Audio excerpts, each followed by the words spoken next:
Hey guys, we are here today to bring you at-home workout number 90. It's the workout of the day for Thursday, June 11th. And a very special happy birthday to Marissa W. and Adeline. Quick note, schedule note, tomorrow they're calling for scattered thunderstorms from 3 a.m. to 3 p.m.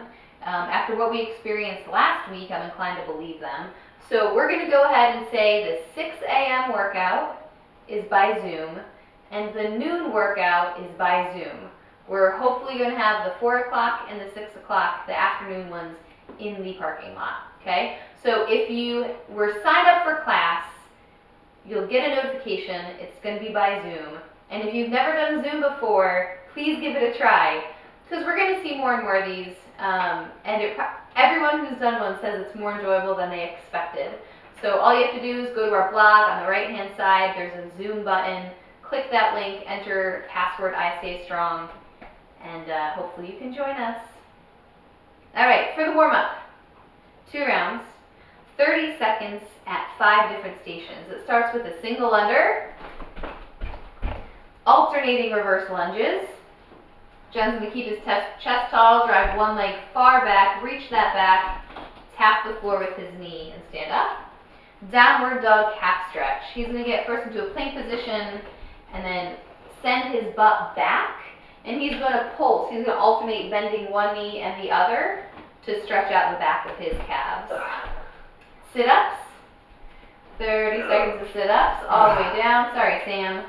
All the way down, all the way up. There we go. Nice sit-ups. And then a 2-arm kettlebell or dumbbell row. So he's going to grab it either neutral grip, hands facing each other, or the hands pointed away. He's going to bend over so his back is almost parallel to the floor, and he's rowing up to his belly button. You're going to do 2 rounds, 30 seconds of each of those movements. Then go ahead, before you jump into the workout, try at least 5 to 10 reps of every movement. There are several of them today. You just want to make sure they feel good on your body before you say 3, 2, 1, go. Cool. I'll hand that off to you. Yep. Alright guys, so we have something of a chipper coming at you today. We've got 50 reps of a bunch of different movements. We're going to go through them all right now. The first one, well, there's actually going to be double unders plugged in all through this. But the first kettlebell movement we're going to hit is going to be kettlebell or dumbbell deadlifts. So Nikki is going to grab that bell. 2 hands, her feet are out under her shoulders for this, maybe a little closer than shoulders. She's going to sink down into or send her butt back, drive those knees out, touch the floor, and come back up. As you do this, make sure you're feeling this in the glutes and the hamstrings. You want to make sure you're not getting much of this in the low back. And at the top, freeze at the top for me, her abs stay tight. The big thing you can't have happen here is that arch, that extension through the low back as you hit the top of the movement. 50 reps of those will get pretty tough if they're not efficient. Just make sure you're tapping the kettlebell between your feet every time. If you catch yourself out in front of your toes, you're going to feel that in the back a whole lot more. So make sure it's back between those ankle bones. Yeah. Okay. From there, we're going to go to goblet squats. So Nikki's going to take that bell, flip the bottom of it up. She's going to pin it in nice and close, and she's trying to keep her upper back in a little bit of extension. So she's not letting her torso round over, and she's going to sink down into a nice upright squat. The weight being distributed in front of you will let you stay more upright than your normal squat motion. You're trying to keep those knees driving out, trying to create the arches in your feet. If you're using a dumbbell for this one, you can either grab it by both heads or you can cup under one of the heads. Either one is going to be just fine, but again, you want to be able to keep those shoulders back as best you can. For those deadlifts, we didn't cover it. You can either, grab it by the head. That's going to have a shorter range of motion. If you want to go for the long range of motion, it's a good challenge to hold it this way. It's going to force you into a pretty deep squat in that deadlift. Oh yeah, forgot about that. Okay. From there, we're going to go into Russian twists. So this is going to happen with a lighter object. You should not do this with your heavy kettlebell or dumbbell or whatever you have. This is where you're going to find something around the house. A water bottle, a lighter dumbbell. Honestly, you just lock your fists together. That's just fine. Yeah. But Nikki's going to pick her feet up. She's balancing on her butt. And then she's trying for a really long twist through her torso. Go all the way to one side, all the way to the other. You see her chest all the way turns toward the camera when she turns to that side. You want to make sure you're not just swinging arms across. Yeah, you get that long twist is what we're going for. That's going to be 25 right and 25 left. You're looking for something around the house between 5 and 25 pounds for that. From there, the Modifications? oh yeah, modifications. You can leave your feet on the ground for this. Or if you're still feeling this in your hip flexors, you can modify it to any general ab movement. 50 Russian twists, you're looking at about a minute, maybe 2 minutes worth of work if you're pretty tired by that point. Okay. Cool. And then the final movement we're going to talk about is the kettlebell or dumbbell bent over row. And we're going single arm here. So if Nikki has that bell in her right hand, she's going to drop her right foot back. Oh, sorry there. Sorry? She's bracing herself with her left hand on her left knee, and she's going to hinge over, and she's going to row right up along her body. She'll let the shoulder blade collapse over the side just a little bit, yep, and then pull everything up together. Good. So you're getting your lat, but you're also getting all the musculature in your upper back as well to pull up on that.